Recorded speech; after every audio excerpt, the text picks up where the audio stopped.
பெரியார் பல்கலைக்கழகத்தில் vice chancellor அவர்கள் ஒரு ஃபவுண்டேஷன் ஆரம்பிக்கிறாங்க, பியூட்டர் அப்படிங்கிற பேரில். அதை மக்களுக்கு என்ன சொல்லிட்டாங்கன்னா கம்பெனி நடிச்சு விட்டாங்க. ஏதோ பெரியார் அந்த யூனிவர்சிட்டி ஜெகநாதன் அவர்கள் அவர் மனைவி குழந்தையெல்லாம் சேர்ந்து ஆரம்பிச்ச மாதிரி. இது ஒரு ஃபவுண்டேஷன். ஃபவுண்டேஷனுடைய பேரே Periyar university technology entrepreneurship research foundation.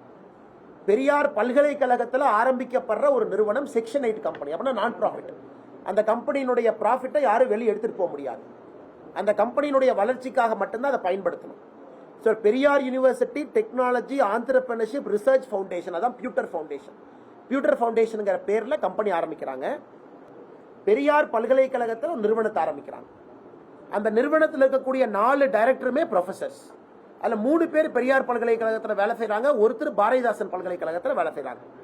இந்த கம்பெனியினுடைய நோக்கம் என்னன்னா, தனியாரிலிருந்து வரக்கூடிய பணத்தை அந்த ஃபவுண்டேஷன் எடுத்து பெரியார் பல்கலைக்கழகத்தில் படிக்கக்கூடிய குழந்தைகளுடைய வளர்ச்சிக்காக, குறிப்பா அவர்களுக்கு தேவையான இண்டஸ்ட்ரி 4.0 டெக்னாலஜி, அந்த குழந்தைகளுடைய ஸ்கில்லை இம்ப்ரூவ் பண்றதுக்கு, ஆற்றல் திறமையை அதிகப்படுத்துறதுக்கு, பிளேஸ்மெண்ட் ஓரியன்டா தொழில்துறை வேலை வாய்ப்பு உருவாக்குவது சம்பந்தமாக இந்த கம்பெனி ஆரம்பிச்சிருக்காங்க. இது பெரியார் யூனிவர்சிட்டியினுடைய ஃபர்ஸ்ட் ஃப்ளோர்ல 2000 ஸ்கொயர் ஃபீட் ஸ்பேஸை கொடுத்து அங்கேயே அந்த நிறுவனத்தை நடத்துறாங்க. இதுல என்னங்க தப்பு? இந்தியா முழுவதுமே இந்த கம்பெனிகள் இருக்கு. இந்தியா முழுவதுமே எல்லா பல்கலைக்கழகத்திலும் இது போன்ற கம்பெனிஸ் இருக்கு. அந்த கம்பெனிக்கு வேறு வேறு இடத்துல இருந்து பணம் வருது. அந்த கம்பெனி அந்த பல்கலைக்கழகத்துக்கு பயன்படுத்துறாங்க. இதுல பெரியார் யூனிவர்சிட்டியினுடைய துணைவேந்தர் ஜெகநாதன் அவர்கள் துணைவேந்தரா அந்த நிறுவனத்தை ஆரம்பிக்கிறாங்க. அங்க இருக்கிற 2 ப்ரொஃபசர் இன்சார்ஜ் ரெஜிஸ்ட்ராரை கொண்டு வர்றாங்க.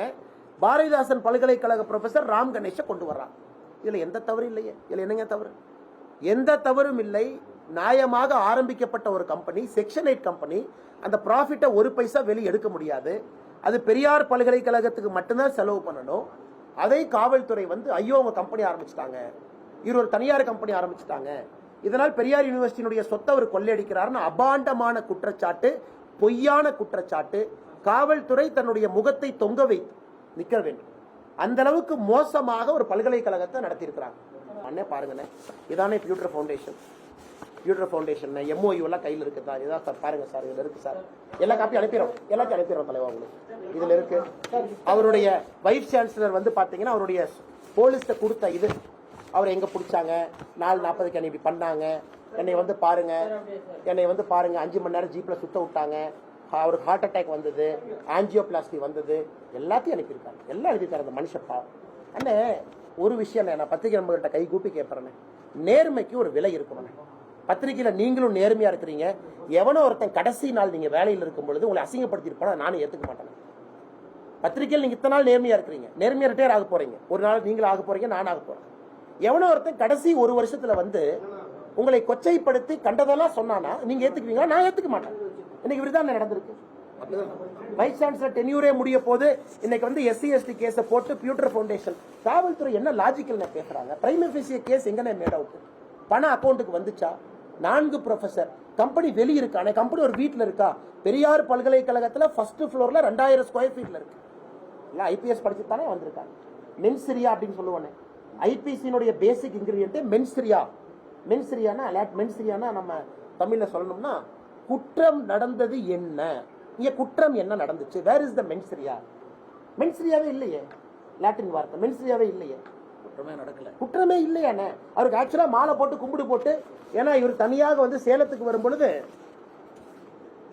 இந்தியாலேயே குறைந்த வயசு இருக்கக்கூடிய பல்கலைக்கழகத்துல A++ இருக்கிறது சேலம் பெரியார் பல்கலைக்கழகம் தான். 3 வருஷத்துல கொண்டு வந்திருக்காங்க. A++ கேட்டகரியில it is the youngest state run university. NIRF ரேங்கிங்ல 73வது இருந்துச்சு. ஒரு பதவி இருக்கும் பொழுது 59 கொண்டு வந்திருக்காரு. இதுக்கு மாலை போட்டு சேலம் மக்கள் நீங்கள்லாம் அவரை கூப்பிட்டு பாராட்டு விழா எடுக்கணும். இந்த மாதிரி பப்ளிக்ல அசிங்கப்படுத்தினா ஏத்துக்க முடியுமானே? ஜீப்ல ஏத்து நாயை தூக்கிட்டு போற மாதிரி தூக்கிட்டு போய் 73ல இருந்து 59 கொண்டு வந்திருக்காரு. யாரோ சஸ்பெண்ட் ஆன ஒருத்த இன்னொருத்தர் கூட்டிட்டு காரை மறிச்சு. ஆனா இந்த SC/ST ஆக்ட் என்னன்னு, பட்டியலின சகோதர சகோதரிகளுக்கு நியாயம் இருக்கு, தர்மம் இருக்குன்னு சொல்றக்கார அதை மிஸ்யூஸ் பண்றதுக்கு. செய்திகளை உடனுக்குடனும் துல்லியமாகவும் தெரிந்து கொள்ள சப்ஸ்கிரைப் பண்ணுங்க.